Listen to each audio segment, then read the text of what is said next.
नमस्कार आदाब दोस्तों, आप सभी का जनता टीवी हिंदुस्तान में स्वागत है। मैं इस वक्त वेस्ट बंगाल बोर्ड ऑफ वक्फ के सामने हूं और हमारे साथ सोशल एक्टिविस्ट और नेशनल पैनलिस्ट इमरान खान साहब हैं। वो यहाँ वक्फ औकाफ के सिलसिले में यहाँ आए हैं।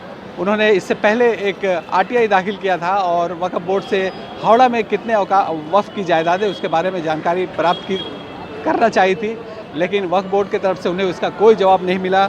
उसके बाद उन्होंने आज फिर एक अपील किया है और पहला जो उन्होंने दरख्वास्त दी थी उसके बारे में जानकारी हासिल करने की कोशिश की है। इनका कहना है कि हावड़ा में वक्फ की कितनी जायदादें हैं उसके बारे में जानकारी दी जाए, और वक्फ बोर्ड ने अभी तक नहीं दिया है। आज उन्होंने एक दूसरी कॉपी दी है और ये अपील है एक तरह से, और अगर इस पर भी उन्हें इसका जवाब नहीं मिलता है तो फिर वो केस की तरफ जाएंगे। हम इस सिलसिले में इमरान खान से बात करेंगे, जानेंगे कि आखिर उन्होंने ये काम उनके दिल में कहाँ से आया कि हावड़ा के वक्त के बारे में जानकारी हासिल करें, और वो ये हासिल करके क्या करेंगे। इन सभी बातों पे हम उनसे जानेंगे और बात करेंगे। हमारे साथ इमरान खान साहब।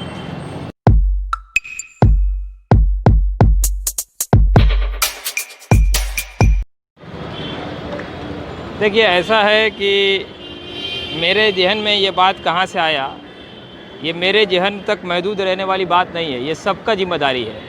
आज मेरे वालिद या दादा या आपके वालिद या दादा या किसी के भी वालिद, दादा, आंटी, खाला, जिनका दूर दूर तक रिश्तेदार है, किसी का कोई औलाद नहीं है, बे औलाद है, तो वो ऐसे अपने जायदाद को इस तरह का वक्फ करके चली जाती हैं या चले जाते हैं। और वक्फ की जायदाद अगर इस तरह से लोगों के हाथ में बंदर बांट होना शुरू हो जाए और प्रमोटिंग होना उस पर शुरू हो जाए, उस पर लोगों उससे कौम की जो भलाई के लिए जो वक्फ की गई थी कि पब्लिक वक्फ किया गया कि कौम की भला के लिए हो या किसी मस्जिद का काम आए, वो इस तरह से इस सरकार के अमल में या पिछली सरकार के अमल में जिस तरह से बंदर बांट हुआ या जिस तरह से कंस्ट्रक्शन चल रहा है, इस पे आवाज़ उठाना हम सबका जिम्मेदारी है।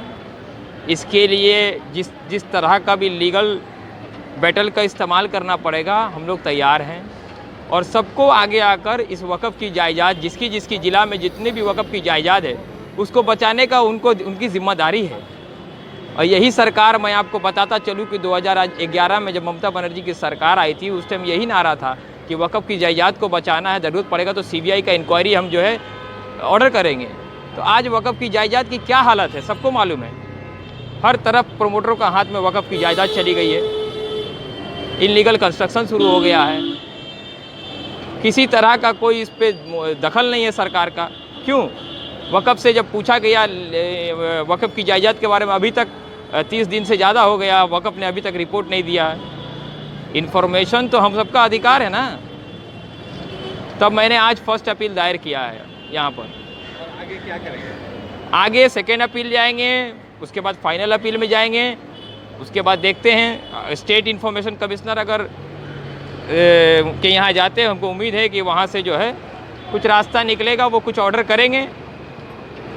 और प्रोविज़न के हिसाब से तो स्टेट से अगर आपका सॉल्यूशन नहीं होता है, मैटर रिजॉल्व नहीं होता है, तो सेंट्रल इन्फॉर्मेशन कमीशन भी है। तो आप ये सब हासिल करके क्या करेंगे भाई? ये अब आप बोलिएगा कि आप वोट लेकर मुख्यमंत्री बन के क्या करेंगे, आप IAS पढ़ के IAS बनकर ब्यूरोक्रेसी में जाके क्या करेंगे? ये कोई सवाल, ये नैतिकता के आधार पे कोई सवाल टिकता ही नहीं है। एक इंसान को जो अवेयर है, जो सोसाइटी से अवेयर है, जो समाज से अवेयर है, उसको सामाजिक ढांचा को बचाए रखने के लिए जद्दोजहद करना चाहिए बिना स्वार्थ का। IAS पास करके तो वो अपना काम करेंगे। हाँ, तो मिनिस्टर बन के अपना काम हाँ, वो भी तो सेवा करते हैं, वो भी सेवा करते हैं। आपका फंडामेंटल ड्यूटीज़ के बारे में हम लोग चर्चा करते हैं, हमारा राइट के बारे में चर्चा करते हैं। हमारा फंडामेंटल ड्यूटीज़ है कि हमारे संसाधनों को हम बचाएं।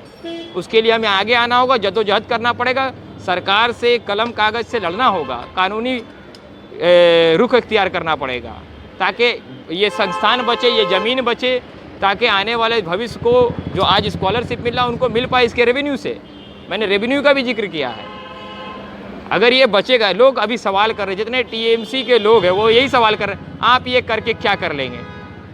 अरे आप ये करके क्या कर लेंगे? अरे भाई, पब्लिक की संपत्ति बचाना क्या गुनाह है? अगर आपको जानकारी दे दी जाती है कि ये संपत्ति आप करेंगे, जानकारी पहले तो निकल के आए, उसके बाद तो पब्लिक डोमेन में सारा बात आएगा, जिस तरह अभी हम रख रहे हैं। क्योंकि सारे प्रॉपर्टी के ऊपर तो इमारत खड़ी हो गई है, लीज दे दी गई है, बिक्री कर दी गई है। मैं तो आरोप लगा रहा हूँ, सरकार मुझे ले आके जेल में डाल देना, मैं झूठा आरोप लगा रहा हूँ तो। मस्जिदों की, मदरसों की जमीन हड़प के प्रमोटिंग चल रहा है, सरकार उठा के मुझे जेल में डाल दे, सरकार में हिम्मत है तो। अगर आपको जानकारी मिल गई कि यहाँ पे लीगल कंस्ट्रक्शन है, तो फिर आप क्या करेंगे? अरे करेंगे क्या, संपत्ति मेरे आंखों के सामने अगर हो रहा है तो मैं उसके लिए आकर आवाज़ उठा रहा हूँ कि ताकि वो संपत्ति बचे, मुस्लिम वक़्फ़ संपत्ति बचे, और जो लोगों ने गिफ्ट देकर जिस पर्पज़ के लिए दिया है उस पर्पज़ में काम आए। मस्जिद की ज़मीनें मस्जिद के काम आए, मदरसे की ज़मीनें मदरसे के काम आए। हमारे आज आपके बच्चे जो हैं जिनको स्कॉलरशिप मिल रहा है, अगर ये जायदाद नहीं बचेगी, उसकी रेवेन्यू से जो स्कॉलरशिप मिल रहा है वो कल को बंद हो जाएगा। आप पर्पस को समझिए, मकसद को समझिए। जो आप बोल रहे करेंगे क्या, हमारा पर्पस और मकसद बिल्कुल साफ़ है कि हम लोगों के बाल बच्चे जो पढ़ेंगे लिखेंगे, उनका जो जरिया माँ से यहाँ का वक़्फ़ संपत्ति, वो संपत्ति अगर नहीं बचेगा तो आप क्या कीजिएगा?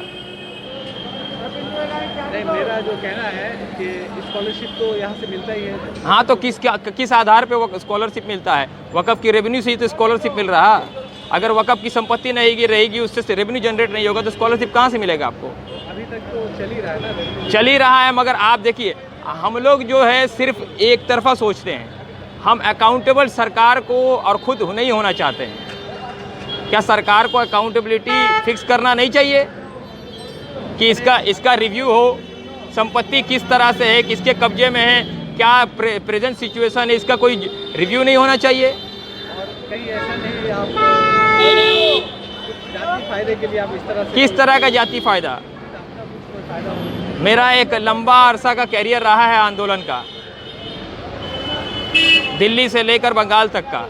तो जाति फ़ायदा अगर जिसको देखना है वो मेरे फेसबुक को जाकर सर्च कर ले। जैसे रेवेन्यू का कहा कि स्कॉलरशिप मिलेगा तो दिया जा रहा है, अभी आप उसमें कहाँ अड़चन लग रही है? आप दे रहे हैं, वो एक अलग पार्ट है। आप वक़्फ़ प्रॉपर्टी से जो दे रहे, अभी कई डिस्ट्रिक्ट में इमामों को पैसा नहीं मिल रहा है, मौज़िन को पैसा नहीं मिल रहा है, वो एक अलग पार्ट हो गया। मैं उसमें नहीं जाना चाहता हूँ। मेरा मकसद एकदम साफ़ है कि अगर सरकारी संपत्ति है या वक़्फ़ संपत्ति है, इसके ऊपर किसी का इंक्रोचमेंट होगा तो एज ए पब्लिक जिस तरह आपको वोट देने का अधिकार है, उसी तरह आपको संसाधन संपत्ति बचाने का भी अधिकार है। तो अगर ये मामला है तो सिर्फ आप हावड़ा का ही क्यों पूछ रहे हैं? आपको तो पूरे बंगाल का पूछना है। देखिए, एक व्यक्ति अगर एक डिस्ट्रिक्ट का निकलेगा ना तो सारा बंगाल का हाल हकीकत चश्मा हो जाएगा, ठीक है?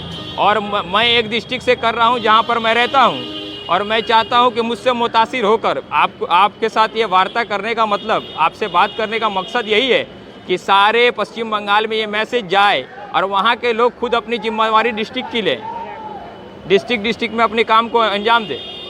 क्योंकि ये मेरी अपनी काम नहीं है, ये सबकी काम है, ये सबकी जिम्मेवारी है। और मैं सबको अवेयर करता हूँ कि सब आगे आकर अपने अपने डिस्ट्रिक्ट की संपत्ति को बचाएं। और आगे आप क्या करेंगे, आपका क्या है? आगे जो कोर्ट ऑफ लॉ से जाएंगे, और क्या है। पहले इमरान खान, पहले इस तरह से RTI कर किया हूँ, अपील में जा रहा हूँ, आगे नहीं होगा तो कोर्ट ऑफ लॉ में जाएंगे।